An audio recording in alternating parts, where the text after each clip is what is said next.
أعوذ بالله من الشيطان الرجيم. بسم الله الرحمن الرحيم. حميم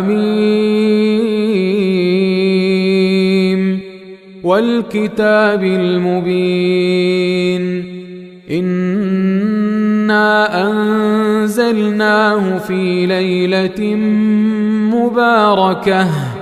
إنا كنا منذرين فيها يفرق كل أمر حكيم أمرا من عندنا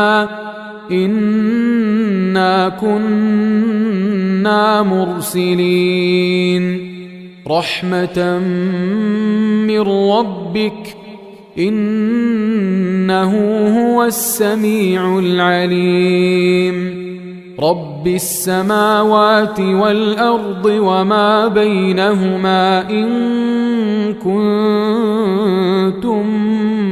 موقنين لا إله إلا هو يحيي ويميت ربكم ورب آبائكم الأولين بل هم في شك يلعبون فارتقب يوم تأتي السماء بدخان مبين يغشى الناس هذا عذاب أليم ربنا اكشف عنا العذاب إنا مؤمنون أنى لهم الذكرى وقد جاءهم رسول مبين ثم تولوا عنه وقالوا معلم مجنون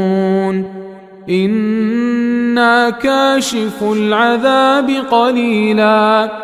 إنكم عائدون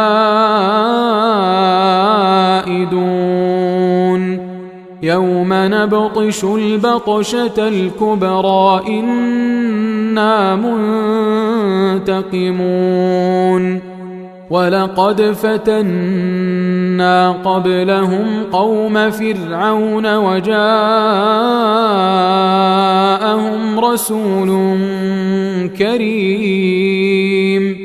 أن أدوا إلي عباد الله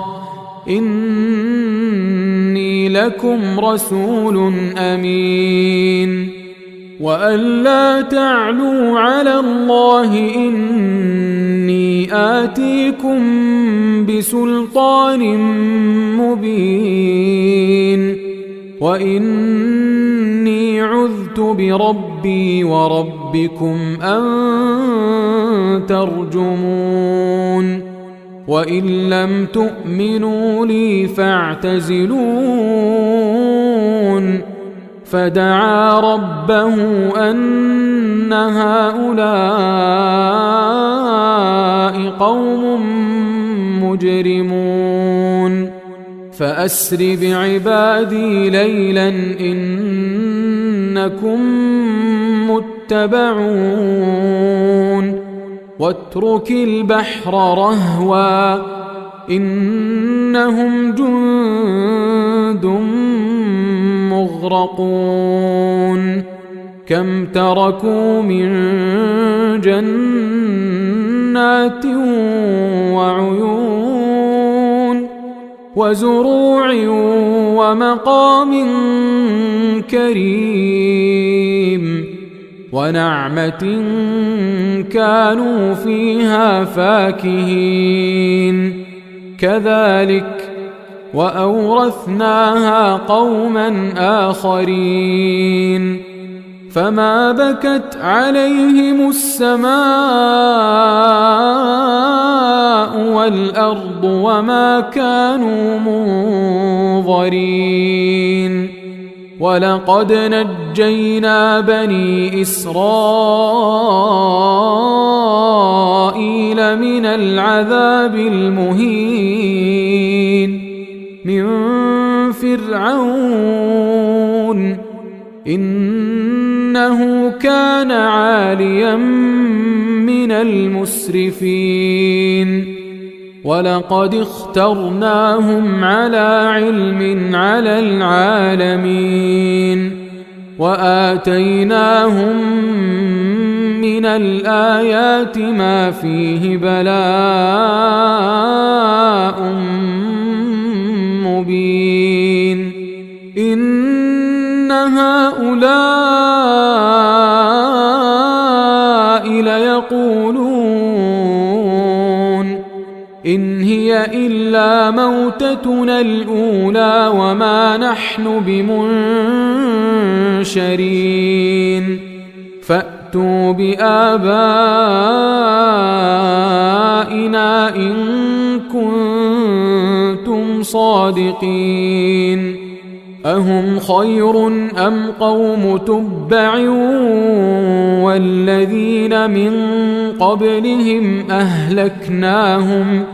إنهم كانوا مجرمين وما خلقنا السماوات والأرض وما بينهما لاعبين ما خلقناهما إلا بالحق ولكن أكثرهم لا يعلمون إن يوم الفصل ميقاتهم أجمعين يوم لا يغني مولى عن مولى شيئا ولا هم ينصرون إلا من رحم الله إنه هو العزيز الرحيم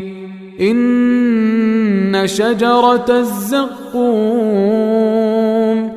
طعام الأثيم كالمهل يغلي في البطون كغلي الحميم خذوه فاعتلوه إلى سواء الجحيم ثم صبوا فوق رأسه من عذاب الحميم ذق إنك أنت العزيز الكريم إن هذا ما كنتم به تمترون إن المتقين في مقام أمين في جنات وعيون يلبسون من سندس واستبرق متقابلين كذلك وزوجناهم بحور عين يدعون فيها بكل فاكهة آمنين لا يذوقون فيها الموت إلا الموتة الأولى ووقاهم عذاب الجحيم فضلا من ربك ذلك هو الفوز العظيم فإنما يسرناه بلسانك لعلهم يتذكرون فارتقب إنهم مرتقبون